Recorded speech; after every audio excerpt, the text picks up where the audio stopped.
La cámara avanza lentamente entre una nube tenue de humo gris, como si cada partícula flotara con la intención de ocultar verdades incómodas.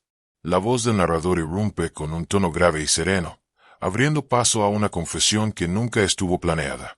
Dice que este video no nació para entretener ni para alimentar las típicas historias raras que suelen rodar por aquí. Surgió porque necesitaba hablar de algo que, por un instante, les sacudió la seguridad. No solo quería revisar un relato enviado por un suscriptor, sino mostrar cómo trabaja cuando recibe historias tan extrañas que parecen arrancadas de la frontera entre lo posible y lo imposible. Ese suscriptor había enviado un correo titulado Demasiado cerca para mi gusto. Un nombre que dejaba claro que, fuera lo que fuera que había ocurrido, no había sido cualquier incidente. Con su permiso, el narrador decidió analizarlo, desconfiando como siempre, pero con el respeto debido a quien se atreve a compartir recuerdos que podrían ser ridiculizados. Aclaró desde el principio que no pretende convertir este tipo de análisis en una costumbre. Crear un episodio requiere tiempo, y revisar historias con lupa también. Pero algo en este caso le hizo sentir que lo correcto era detenerse, indagar y mostrar cómo evalúa la integridad de quienes comparten experiencias tan fuera de lo común. No buscaba desalentar a nadie. Al contrario, sabía que muchos ya habían enfrentado suficiente burla o incredulidad. La intención era ofrecer transparencia, demostrar que toma en serio los relatos, pero también que necesita pruebas o, al menos, coherencia. Siempre había sido claro con su audiencia. No acepta historias inventadas que pretenden pasar como reales.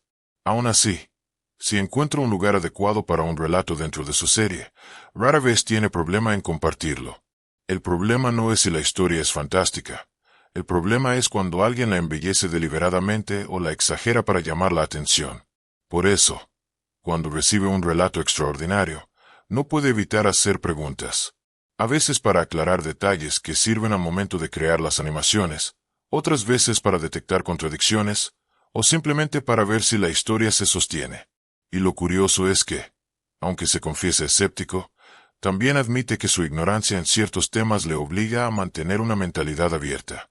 Cuando entrevistó a Robert sobre su encuentro con una criatura enorme, similar a un Bigfoot, y más tarde sobre un extraño objeto que vio en Honduras, entendió que el mundo era más raro de lo que imaginaba. Desde entonces, decidió que escucharía sin descartar de inmediato.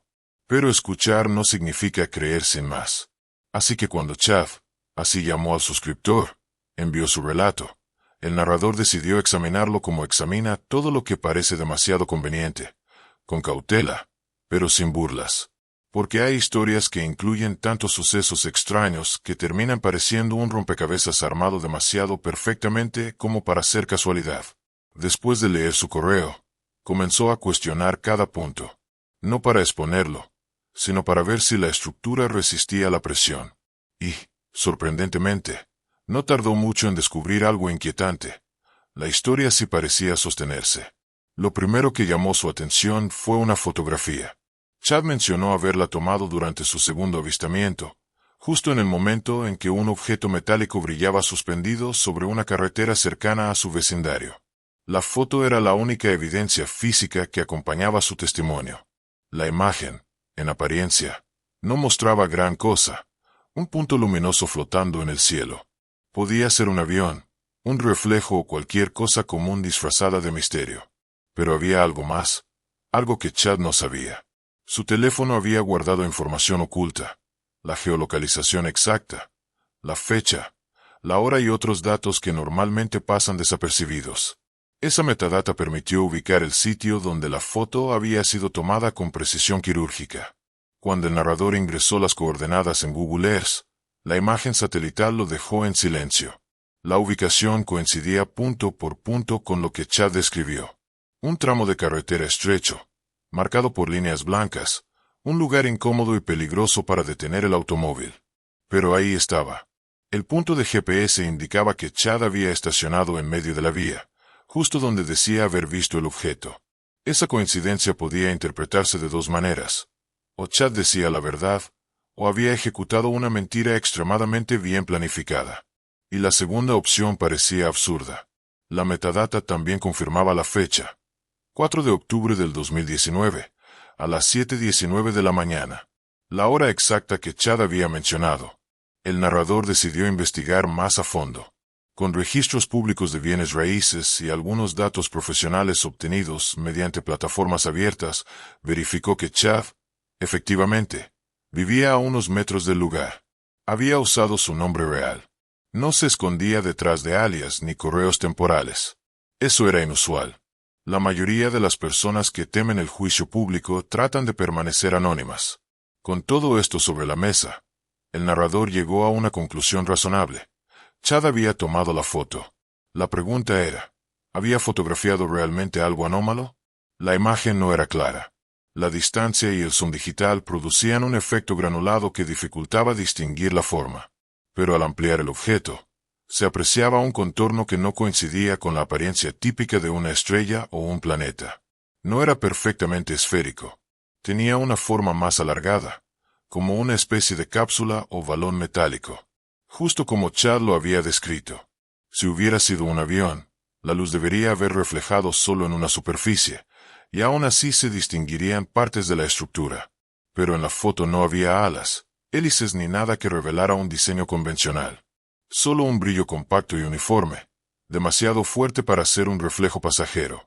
Además, ¿por qué alguien se detendría en medio de una carretera peligrosa solo para fotografiar un avión? Nadie arriesga ser atropellado por algo tan común. Algo lo había impulsado a frenar, encender sus intermitentes y capturar ese instante. Algo fuera de lo ordinario. La parte más difícil de creer no era la foto, sino el resto del relato. El sueño extraño que tuvo la noche anterior al primer avistamiento, las sensaciones físicas descritas al ver el objeto por primera vez, la aparente inmovilidad del artefacto en el cielo, el silencio absoluto alrededor, como si el aire mismo se suspendiera. Sin embargo, si Chad no mintió en nada comprobable, ¿por qué inventaría lo demás? El narrador reconoció que las experiencias anómalas suelen generar dudas inmediatas. Muchos piensan, si hubiera sido real, habría sacado una foto. Pero la realidad es distinta. Ante algo totalmente inesperado, la mente tarda en reaccionar. El impacto, el miedo o la duda pueden paralizar incluso a quien siempre presume estar preparado. Chad dijo que no tomó foto del primer avistamiento porque llevaba prisa. Debía llevar a su hijo a la escuela y no podía detenerse.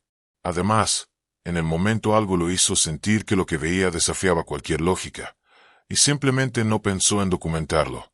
El narrador, tras escucharlo, entendió que esa reacción no era tan rara.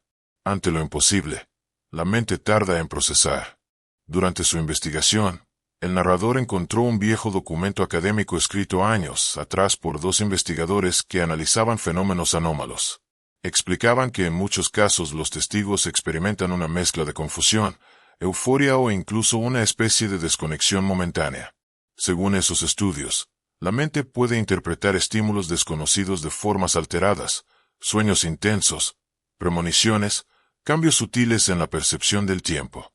Lo que Chad vivió parecía alinearse con esas conclusiones. Había otro detalle en la foto. Al invertir los colores, el narrador notó un contorno suave alrededor del objeto, una especie de difuminado circular que lo envolvía por completo. Podía ser simple distorsión de la lente. Sí, pero también podía ser algo más. Chad había dicho que el primer objeto parecía rodeado por una especie de halo, como si manipulara el aire o la gravedad a su alrededor. Ver ese mismo efecto en la foto, aunque fuera apenas perceptible, le provocó un escalofrío. Ahora la historia ya no parecía la típica exageración que recibe en su bandeja de entrada. Había algo inquietante, algo que se negaba a ser ignorado. El narrador no estaba seguro de lo que Chad vio, pero sí sabía que él mismo no había encontrado mentira alguna. Y eso lo obligaba a considerar posibilidades que antes habría desechado. Así comenzó este análisis. No como un intento de validar lo imposible, sino como un deber hacia la verdad, hacia el respeto por quienes se atreven a contar experiencias que muchos preferirían ignorar. La noche cayó sobre el campamento como un telón espeso, cargado de humedad y el olor metálico de la tierra recién removida por las ruedas de los vehículos blindados. El viento apenas se movía, parecía contener el aliento, como si supiera que algo estaba por desatarse. Entre las sombras, las fogatas apagadas seguían emitiendo un hilo tenue de humo, elevándose con lentitud hacia un cielo sin estrellas. Mateo, el mismo soldado que en la tarde había intentado mantener la calma entre los reclutas, caminaba solo entre las tiendas. El eco de los grillos se mezclaba con sus pasos sobre la grava. Pensaba en la conversación que había escuchado cerca del perímetro, un susurro incómodo entre dos sargentos veteranos. Hablaban de un movimiento inusual al otro lado del río, un grupo enemigo que parecía cambiar de estrategia, como si estuvieran preparando una emboscada distinta a todas las anteriores. Su mano derecha se apretó contra el fusil, no por miedo, sino por esa sensación instintiva que los soldados desarrollan tras demasiado tiempo en terreno hostil. La intuición rara vez fallaba, y aquella presión en el pecho era la misma que había sentido la noche en que perdió a su mejor amigo durante una retirada precipitada. A pocos metros, vio la silueta del joven recluta, Adrián, sentado sobre una caja de municiones, la mirada perdida en el vacío. Parecía escuchar algo que no pertenecía a ese lugar, como si su mente estuviera muy lejos del campamento. ¿Sigues despierto?, preguntó Mateo mientras se acercaba. Adrián tardó unos segundos en reaccionar. Parpadeó, tragó saliva y trató de sonreír. No puedo dormir. Cada vez que cierro los ojos escucho los disparos, dijo, con un hilo de voz. Mateo se sentó a su lado. El crujido de la madera bajo su peso rompió el silencio. Eso le pasa a todos, respondió con calma. El truco no es dejar de escuchar los ruidos. Es aprender a convivir con ellos sin que te quiebren por dentro. Adrián bajó la mirada. Sus manos temblaban un poco. ¿Cómo lo lograste tú? Mateo respiró hondo. No era una pregunta simple. Con el tiempo, y entendiendo que no tengo control sobre todo lo que pasa. A veces solamente puedes hacer tu parte y esperar que el destino no esté en tu contra.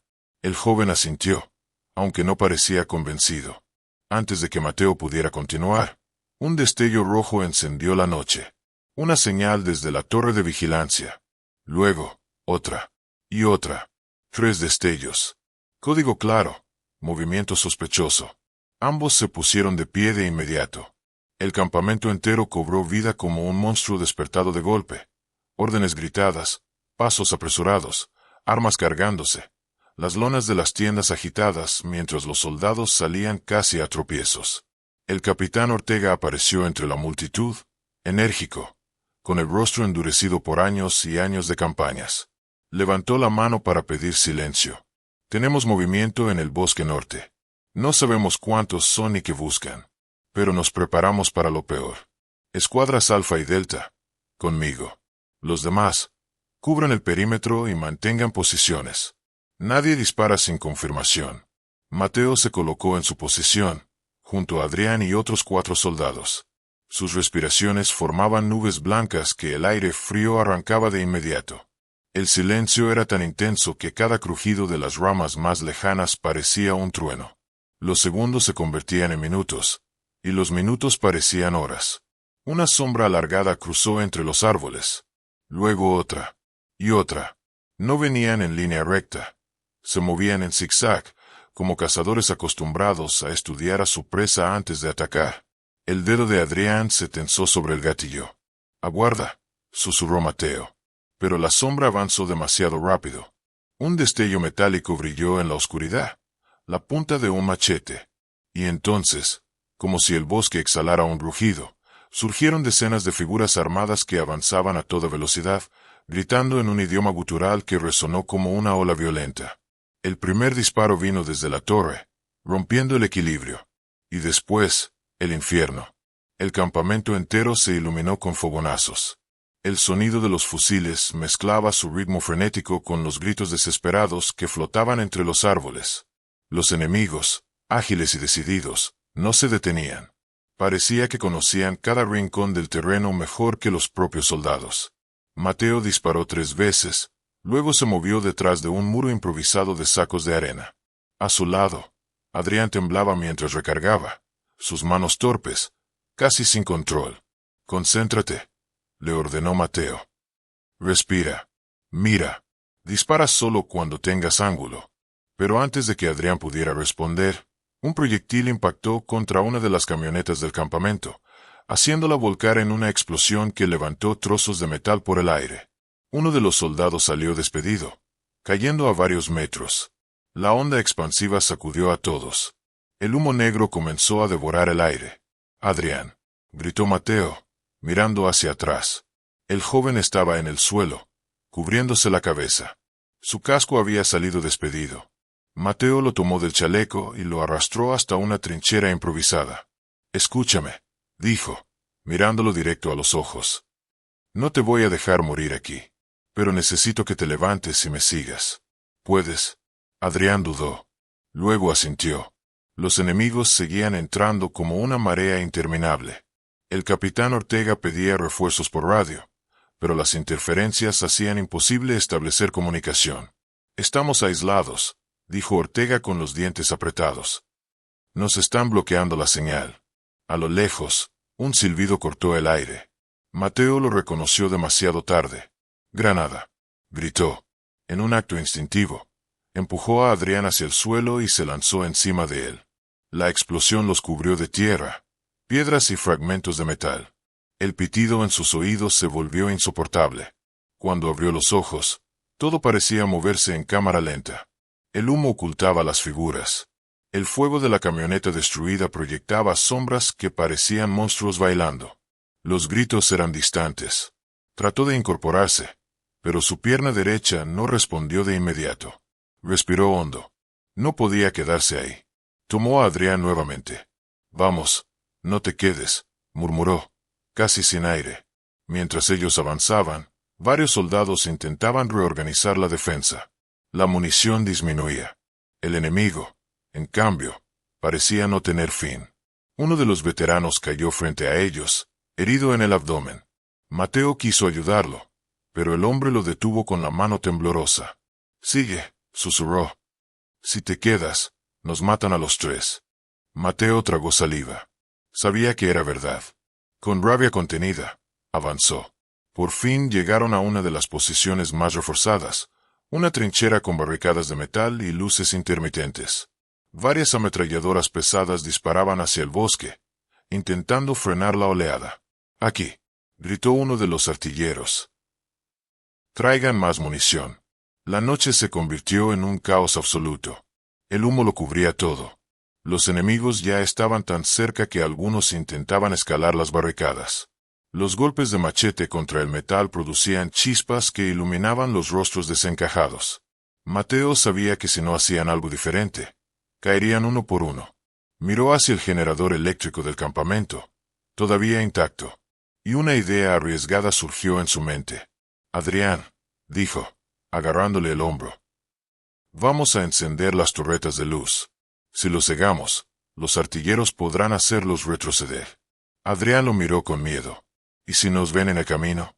«Ya nos vieron», respondió Mateo. «Mejor que los veamos también a ellos».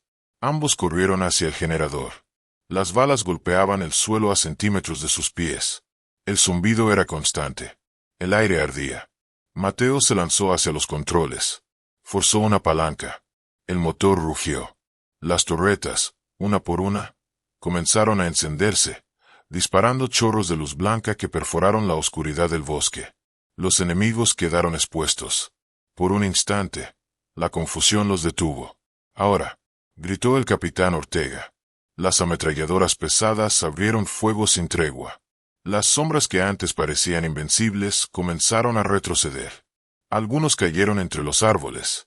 Otros escaparon hacia la negrura. La oleada comenzó a romperse.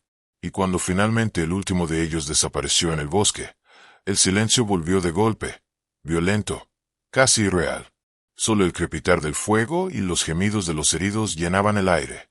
Mateo cayó de rodillas, exhausto, cubierto de polvo, sangre ajena y sudor. Adrián se dejó caer a su lado, respirando como si acabara de correr una maratón. El capitán Ortega los observó con una mezcla de orgullo y preocupación. «Esto no ha terminado», dijo con voz grave. «Si atacaron así, es porque algo grande está por venir». Mateo levantó la mirada hacia el bosque oscuro, y por primera vez, sintió que la guerra, esa que creían entender, estaba a punto de mostrarles un rostro mucho más peligroso. El amanecer llegó sin belleza, sin ese tono cálido que solía anunciar un nuevo día. La luz apareció como una cortina gris, débil, apenas suficiente para revelar el desastre que quedó tras la batalla nocturna. El campamento parecía un cementerio improvisado. Agujeros de explosiones por todas partes, árboles astillados, lonas rasgadas y cuerpos cubiertos con mantas que se movían ligeramente con el viento. Nadie hablaba. Ni siquiera los pájaros se atrevieron a cantar. Mateo se apoyó en una de las barricadas mientras observaba a los médicos atender a los heridos. Su pierna aún le dolía por el impacto de la explosión, pero podía caminar. Adrián estaba a unos metros, sentado en un escalón de concreto, con la mirada fija en la tierra. No lloraba, pero los ojos rojos delataban lo cerca que había estado de quebrarse. El capitán Ortega caminó entre los hombres, deteniéndose frente a cada grupo como si contara uno por uno a los sobrevivientes. Cuando llegó con Mateo, suspiró y cruzó los brazos. La patrulla que enviamos hace un mes tenía razón, dijo con voz tensa. No están actuando como antes. Estos ataques ya no son simples escaramuzas. Es una ofensiva organizada. Mateo lo miró en silencio. Ya lo sabía. Lo había sentido desde la primera explosión. ¿Alguna comunicación del cuartel?, preguntó. Ortega negó con la cabeza. La interferencia sigue. Es como si supieran exactamente qué frecuencias usamos. Y lo peor, hizo una pausa, como si temiera decirlo en voz alta, es que la emboscada de anoche solo fue una distracción. Mateo frunció el ceño. ¿Distracción de qué? Ortega sacó un mapa arrugado del bolsillo. Lo extendió sobre una caja de municiones, señaló un punto marcado con tinta roja. Aquí, el puesto de vigilancia de la colina este. Lo tomaron sin que nadie pudiera avisar. El impacto de esas palabras cayó como un martillazo. Ese puesto protegía el único sendero seguro para recibir refuerzos. Sin él, estaban prácticamente aislados en esa selva. ¿Ya mandamos a alguien para recuperarlo?, preguntó Mateo. Ortega lo miró con una mezcla de resignación y determinación. Sí, a ti. El silencio se volvió más pesado. Mateo sintió un nudo en el estómago, pero no respondió de inmediato. Sabía que no era una orden arbitraria. Ortega confiaba en él. Y cuando alguien como Ortega confiaba en un hombre, era porque no había otra opción. ¿Quién más viene conmigo?, preguntó finalmente. Escuadra de 7, dijo Ortega, incluyendo al recluta Adrián. Mateo giró la cabeza hacia el joven. Estaba claramente agotado, emocionalmente drenado, pero también tenía algo en la mirada que no había mostrado antes, determinación. Está bien, aceptó Mateo. ¿Cuándo salimos? En 20 minutos. Cada minuto que pasa, ellos fortalecen su posición. Mateo asintió y se alejó. Mientras preparaba su equipo, sentía esa energía nerviosa que siempre antecedía a una misión arriesgada. El peso del chaleco, el olor del aceite de sus armas, el tacto áspero de las vendas en su mochila, todo parecía más pesado, más serio. Adrián se acercó mientras se ajustaba el casco. ¿Crees que podamos recuperar la colina?, preguntó. Mateo lo observó fijamente. No lo sé, respondió sin adornos. Pero lo vamos a intentar. Y si hacemos todo como debe hacerse, tendremos una oportunidad. Adrián tragó saliva, pero asintió. Minutos después, la escuadra inició el ascenso por un sendero estrecho, rodeado por una vegetación densa que apenas dejaba pasar la luz del día. El aire estaba húmedo, espeso. Cada paso parecía hundirse en la maleza. El silencio era engañoso. Que no escucharan disparos no significaba que no los estuvieran observando. El soldado a la vanguardia levantó el puño. Todos se detuvieron. Mateo se adelantó lentamente, agachado, hasta quedar junto a él. En el suelo había huellas frescas, varias, y todas apuntaban hacia la colina. Van en grupos de 5 o 6, susurró Mateo. Y no llevan prisa. Eso significa que ya se sienten seguros, dijo otro soldado. Mateo no respondió. Sabía lo que significaba realmente. Se estaban preparando para quedarse allí el tiempo suficiente para bloquear el paso del ejército por completo. La escuadra continuó avanzando. A medida que subían, el terreno se volvía más traicionero. Rocas sueltas. Zonas sin cobertura. Un lugar perfecto para ser emboscados. A medio camino, escucharon un sonido. Leve, como un roce. Todos levantaron las armas. Mateo cerró los ojos unos segundos. Trató de identificar la dirección exacta. A la izquierda, susurró. El grupo giró lentamente. Entre las hojas, apareció una figura. Un hombre, descalzo, con las ropas desgarradas y cubierto de lodo. Cojeaba. Adrián dio un paso involuntario hacia atrás. «Es un civil», dijo, sorprendido. El hombre levantó las manos, temblando, y murmuró algo en un idioma que ninguno comprendía. Sus ojos estaban desorbitados. Shock total. Mateo avanzó con cautela. «Tranquilo, no te vamos a hacer daño». Pero antes de que pudiera acercarse más, el hombre se desplomó.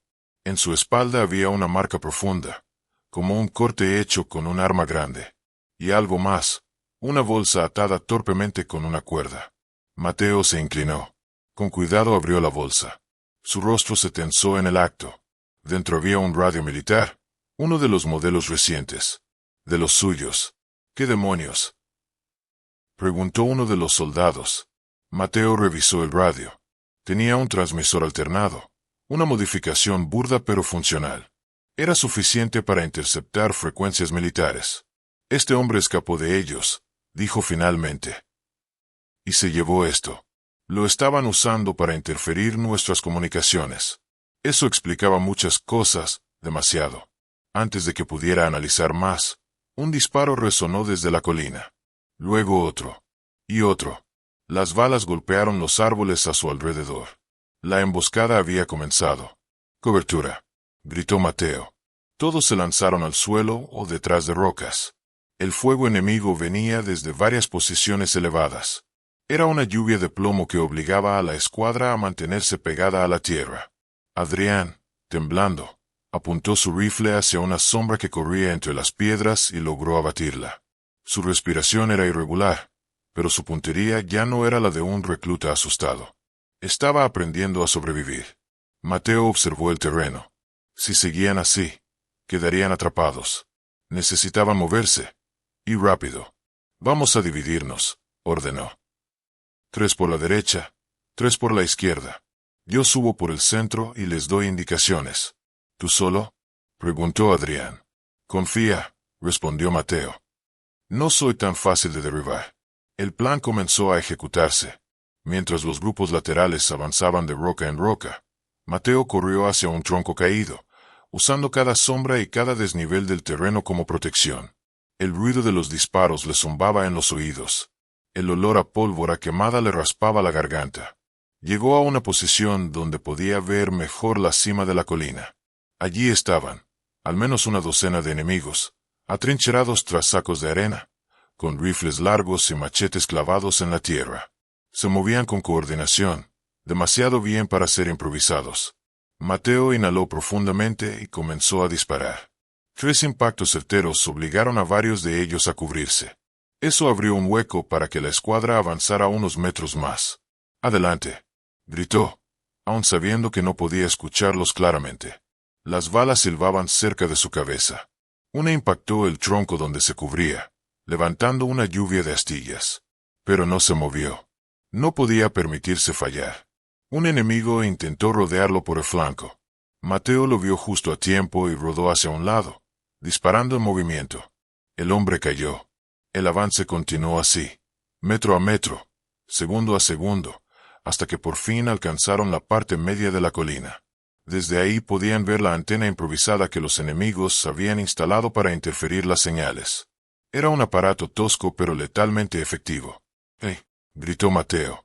Los soldados laterales dispararon contra la antena. Las chispas volaron. El aparato empezó a tambalearse. Uno de los enemigos, desesperado, se lanzó hacia ella para protegerla, pero Adrián, desde una roca elevada, disparó y lo derribó con un tiro limpio. El ruido cesó de golpe. La interferencia era historia. El resto del grupo aprovechó la confusión para llegar hasta la cima. Hubo un combate cuerpo a cuerpo breve, brutal. Golpes, gritos, machetes chocando contra culatas de rifles. Mateo derribó al último enemigo con un empujón que lo hizo rodar colina abajo. Y entonces, por primera vez en horas, la colina quedó en silencio. El capitán Ortega llegó casi 20 minutos después, seguido de un pequeño convoy que había logrado contactar al fin. Mateo estaba sentado en una roca, respirando profundamente. Adrián se dejó caer junto a él, con una sonrisa cansada. «Lo logramos», dijo el joven. Mateo lo miró. «Sí», respondió. Pero esto solo fue el principio. Ortega se acercó y puso una mano en su hombro. «Gracias a ustedes. Aún tenemos una oportunidad. Pero prepárense. Algo grande viene hacia nosotros. Lo siento en el aire». Mateo miró hacia la selva, donde el viento movía las hojas como si susurrara secretos. Y en ese instante lo supo. La batalla que habían enfrentado no era más que la puerta de entrada a una guerra mucho más oscura, una que pondría a prueba todo lo que eran. Y el verdadero infierno apenas comenzaba.